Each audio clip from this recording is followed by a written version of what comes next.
Civics का chapter number 5 न्यायपालिका के बारे में अध्ययन करेंगे। न्यायपालिका का अध्ययन करने से पहले हम लोग कुछ ऐसे तत्वों के बारे में जानकारी करेंगे।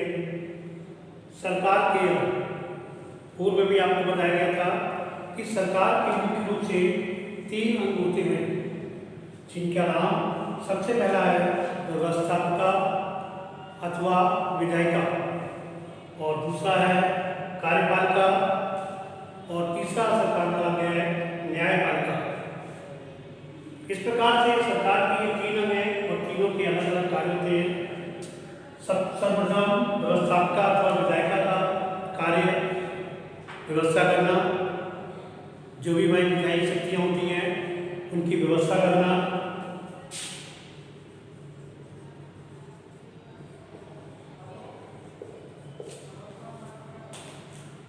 इसमें राष्ट्रपति के द्वारा इस सारे कार्य किए जाते हैं और इसके द्वारा उनका निर्माण होता है। दूसरा नंबर आता है आपका कार्यपालिका। कार्यपालिका का जो मुख्य कार्य होता है वो होता है कानून बनाना या कानून का निर्माण करना। कानून का निर्माण करना, ये कानून का निर्माण करना कार्यपालिका के अंतर्गत आता है, और ये कानून निर्माण करने का कार्य संसद करती है। संसद में सभी आप जानते हो कि संसद में 2 सदन होते हैं, लोकसभा और राज्यसभा। इसमें लोकसभा का जो स्थायी अध्यक्ष होता है जनता के द्वारा चुनकर आता है, जिसे प्रधानमंत्री के पद पर बैठाया जाता है। उन्हीं के माध्यम से कानूनों का निर्माण सरकार करती है। और तीसरा आपका आता है न्यायपालिका, जिसके बारे में आज हम लोग अध्ययन करेंगे। न्यायपालिका का पूर्ण कार्य क्या होता है? न्याय करना, न्याय करना अथवा न्याय दिलाना।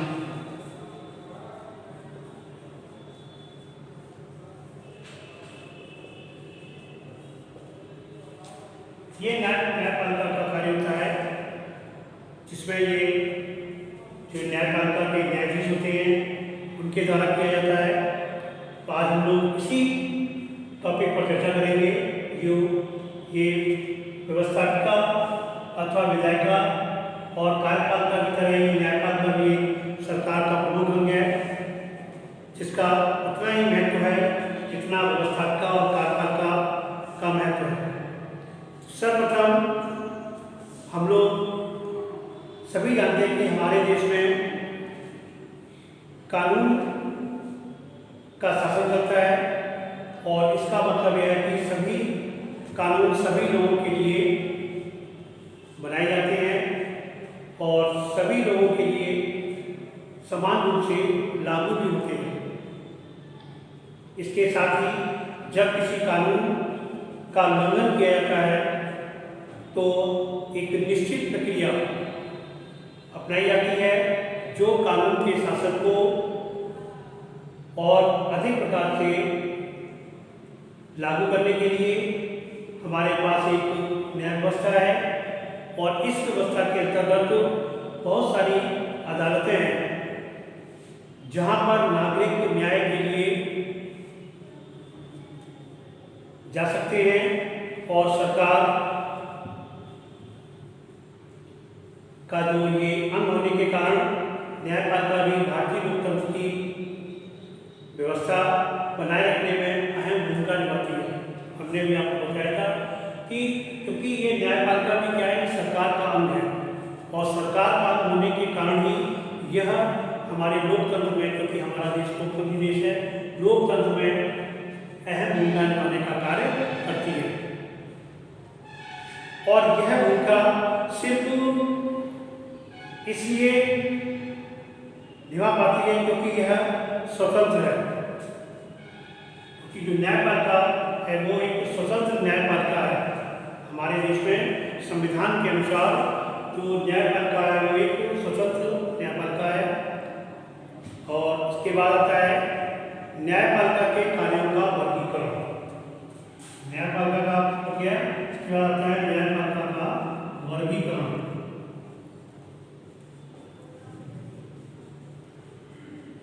न्यायपालिका का वर्गीकरण न्यायपालिका का वर्गीकरण है वो कार्यों के आधार पर मुख्य रूप से निम्नलिखित भागों में किया जाता है, जिसमें सबसे पहला आता है, फर्स्ट नंबर है, उसको हम विवादों का निपटारा, विवादों का निपटारा। जो भी देश के अंदर, किसी राज्य के अंदर, किसी शहर के अंदर विवाद उत्पन्न होते हैं, उनका निपटारा, उनको समाप्त करना, ये कार्य न्यायपालिका का होता है। क्योंकि न्यायपालिका में ही न्याय जो है वो न्यायपालिका के आधार पर ही न्याय व्यवस्था की गई है और उसी के आधार पर न्याय प्राप्त होता है। तो सर्वप्रथम विवादों का निपटारा है वो किस प्रकार होता है? क्योंकि न्यायिक व्यवस्था नागरिक व सरकार के, दो राज्य सरकारों और केंद्र व राज्य सरकारों के बीच पैदा होने वाले विवादों को हल करने की क्रियाविधि मुहैया कराती है। क्योंकि जो विवाद होते हैं उनका निपटारा दो राज्यों के बीच में हो या राज्य और केंद्र के बीच में हो या किसी जो न्यायिक समिति थी उनके आधार पर हो, किन्हीं अन्य सरकारों के बीच में हो, तो उनको क्या कराती है? एक क्रियाविधि मुहैया कराती है। क्रिया के माध्यम से उसको, उस व्यवस्था को सही से संचालित किया जाता है। दूसरा आता है न्यायिक समीक्षा, और दूसरा इसका जो कार्य होता है वो होता है न्यायिक समीक्षा। क्योंकि जब कोई विवादित कार्य होता है तो उसको न्याय करने के लिए एक समीक्षा की जाती है, क्योंकि समीक्षा के द्वारा हम उस समस्या का समाधान तभी कर सकते हैं जब हमें उनके मूल तत्वों के बारे में पता हो और उनका निराकरण करने के लिए क्या करना चाहिए, इससे संबंधित हमें समीक्षा करनी होती है। तभी जाकर के जो न्याय संगति व्यवस्था है वो सुचारू रूप से की जा सकती है। न्याय समीक्षा संविधान की व्याख्या का अधिकार मुख्य रूप से न्यायपालिका के पास ही होता है। क्योंकि संविधान की जो व्याख्या है, संविधान जो हमारा लिखित संविधान है, उसमें बहुत सारे अनुच्छेद आर्टिकल्स हैं जिनमें अलग अलग व्यवस्थाएं दी गई हैं। तो उन्हीं व्यवस्थाओं के आधार पर उन व्याख्या को इन्हें पास करना पड़ता है और उन्हीं के आधार पर हम कोई भी जो निर्णय होता है वो न्याय संगत करने के लिए हमें उन्हीं के आधार पर करना पड़ता है। क्योंकि हमें वहाँ पर सबूत पेश करना होता है और सबूतों के आधार पर ही न्याय किया जाता है। आपने अक्सर देखा हो अदालतों में जो न्याय के लिए लोग जाते हैं तो उनका न्याय है वो उन्हीं जो संविधान में व्याख्या की गई है उन्हीं के बारे में के आधार पर जो न्याय दिलाने के लिए उन अनुच्छेदों के आधार पर जो निर्णय लिए जाते हैं तभी वो संभव होता है। इस नाते यदि न्यायाधीश को ऐसा लगता है कि संसद द्वारा पारित किया गया कोई कानून संविधान आधारभूत ढांचे का उल्लंघन करता है, कभी कभी यह भी होता है कि सरकार के द्वारा बनाए गए कार्य कोई नया नियम कानून बनाया गया है, क्योंकि हर सरकार आकर के किसी न किसी कानून का निर्माण करती है देश के बेहतर के लिए या अन्य कार्यों के लिए। वो कानून का निर्माण करती है, जो कानून निर्माण का कार्य कार्यपालिका के द्वारा होता है, जो संसद के द्वारा होता है। तो यहाँ पर अगर यदि वो निर्माण न्याय संगत नहीं है तो उस संविधान में जो व्याख्या की गई है उसके आधार पर न्यायिक समीक्षा होती है कि ये देश के लिए सही है कि नहीं या इसके क्या दुष्परिणाम होंगे, तो उसकी बैठ करके समीक्षा की जाती है। यदि वो उल्लंघन करता है, यदि वो ऐसा कोई कानून बना दिया गया है जो संविधान के द्वारा बनाए गए अनुच्छेद का उल्लंघन कर रहा है, उनके द्वारा बनाए गए नियम जो है न्याय व्यवस्था की गई है उसमें अगर कोई उल्लंघन होता है तो उसके लिए समीक्षा के आधार पर उस कानून को गलत करा करके उसको विपक्ष उसके साथ क्या करेगा, वहाँ पर बहस होती है और विपक्ष के द्वारा वो केस को जीत जाते हैं और कानून को भी परिवर्तित करना पड़ता है। तो वह उस कानून को रद्द कर सकती है और इस इसे क्या बोलते हैं, न्यायिक समीक्षा। क्योंकि जब संविधान के द्वारा अनुच्छेदों के आधार पर मौलिक अधिकारों के को नजर में रखते हुए जब उसकी समीक्षा की गई तो जो सरकार के द्वारा बनाया गया कानून था वो न्याय संगत नहीं था, तो इसे वो न्यायालय उसको क्या रद्द कर सकता है। अगला आता है थर्ड नंबर है, जो इसका थर्ड कार्य है इसमें कानून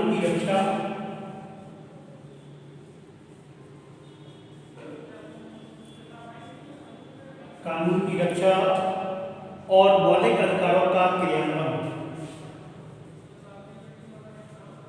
और मौलिक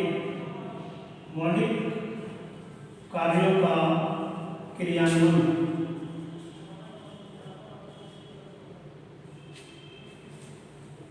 ठीक है, अगला जो कार्य है वो क्या है, कानून की रक्षा और मौलिक अधिकारों का क्रियान्वयन। यदि देश के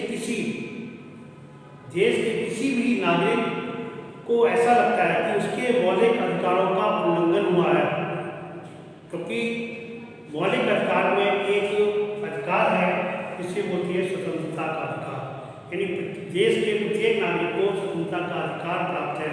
और उन मौलिक अधिकारों के आधार पर यदि किसी नागरिक को ये लगता है कि उन्हें के मौलिक अधिकारों की जो उन्हें छूट दी गई है उसका उल्लंघन हुआ है, तो वह सर्वोच्च न्यायालय या उच्च न्यायालय में जा सकता है। इसमें एक उदाहरण के द्वारा बताया भी गया है कि एक व्यक्ति जो पश्चिमी क्षेत्र के थे जिनका नाम था हाकिम शेख, वो एक बड़े कीर्तिगर थे जिन्हें एक समय वो चलती हुई ट्रेन से गिरकर घायल हो गए थे, और घायल होने के बाद जब उनको कई अस्पतालों में दिखाया गया तो अस्पतालों में उनको भर्ती करने से इनकार कर दिया, उसमें कोई भी समस्या नहीं हो, और उनकी हालत काफ़ी खराब हो गई थी। और जब ऐसी चीज़ हुई थी लोगों ने उनको सलाह दी तो उन्होंने न्यायालय का दरवाज़ा खटखटाया, यानी न्यायालय की शरण ली और वहाँ पर केस दायर किया।